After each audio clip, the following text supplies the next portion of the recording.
जारी के दिन बाजार ऊपर से फिसल गया। शुरुआती तेजी के बाद बाजार में बिकवाली देखी गई। सेंसेक्स 157 पॉइंट चढ़कर 58,222 पर और निफ्टी 58 पॉइंट चढ़कर 17,323 पर बंद हुआ।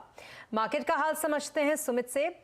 सुमित, बताएं सेक्टर्स का क्या कुछ हाल रहा, कौन से सेक्टर्स में तेजी और कहां मंदी देखी गई?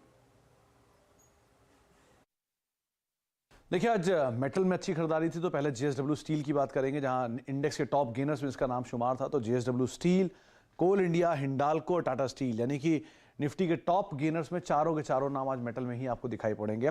इसके अलावा निफ्टी लूजर्स में आपको Bharti Airtel, HUL, HDFC, Divi's lab, pharma, FMCG, जहां से कुछ प्रेशर आता हुआ दिखाई पड़ा।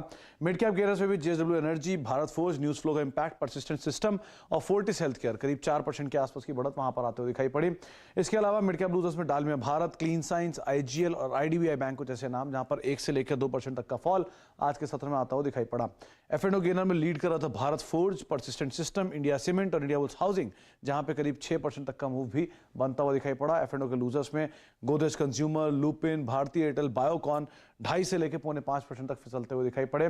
मेटल में आज लीड कर रहा था Welspun Corp, JSW steel, Vedanta, Hindustan zinc, जहां पर करीब 4-5% से लेकर 7% तक का उछाल रहा। और आज रियल एस्टेट में फिनिक्स लैब, शोभा, डीएलएफ, गोदरेज, ये कुछ ऐसे नाम जहां पर 2 से लेकर 3% तक का गेन आज के सत्र के अंदर बनता हुआ दिखाई पड़ा। तो एक्सपायरी का दिन था, अब नजर रखनी हुई कल हफ्ते के आखिरी कारोबारी सत्र पे। और अब बात हमारी खास सीरीज मार्केट गुरु की। सीएनबीसी आवाज का हमेशा से फोकस रहा है कि निवेशकों को वेल्थ क्रिएशन के गुर समझाए जाए। इसी सिलसिले में हमारे साथ जुड़े एमके वेंचर्स के फाउंडर मधु केला, जिन्होंने वो थीम बताई जो आगे चलकर अच्छा वेल्थ क्रिएट कर सकती है।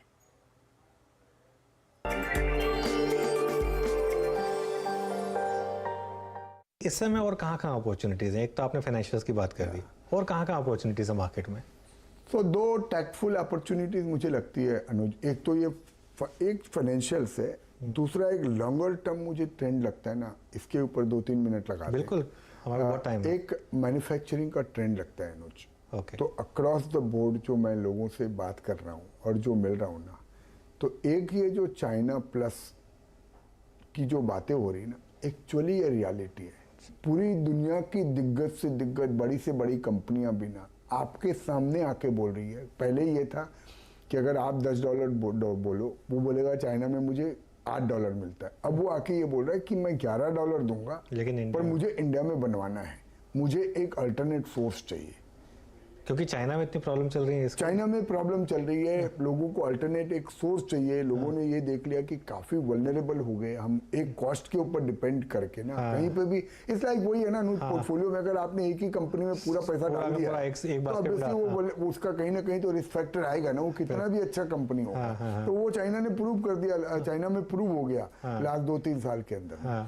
तो मैं यही बोल रहा हूँ कि अगर ये अभी चालू हो रहा है ना जी, इंडिया के मैन्युफैक्चरिंग से, और सरकार एकदम सतर्क है, वो इस चीज को आपके, मेरे और वो बिजनेसमैन और चाइना से ज्यादा रियलाइज करती है।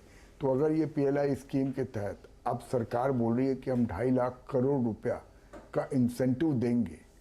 आपको पता है 2.5 लाख करोड़ मतलब अगर 5% मानूं तो 40-45 लाख करोड़ से ज्यादा टर्नओवर आना पड़ेगा।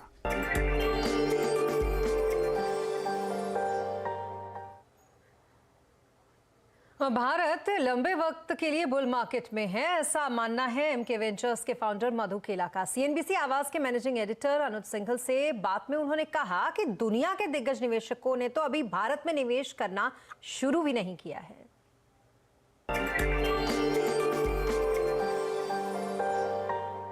आप बोल रहे कि ये पैसा कितना बन गया है, कितना और बनना बाकी है। तो मैं आपको एक उदाहरण के तौर पर बोलता हूँ।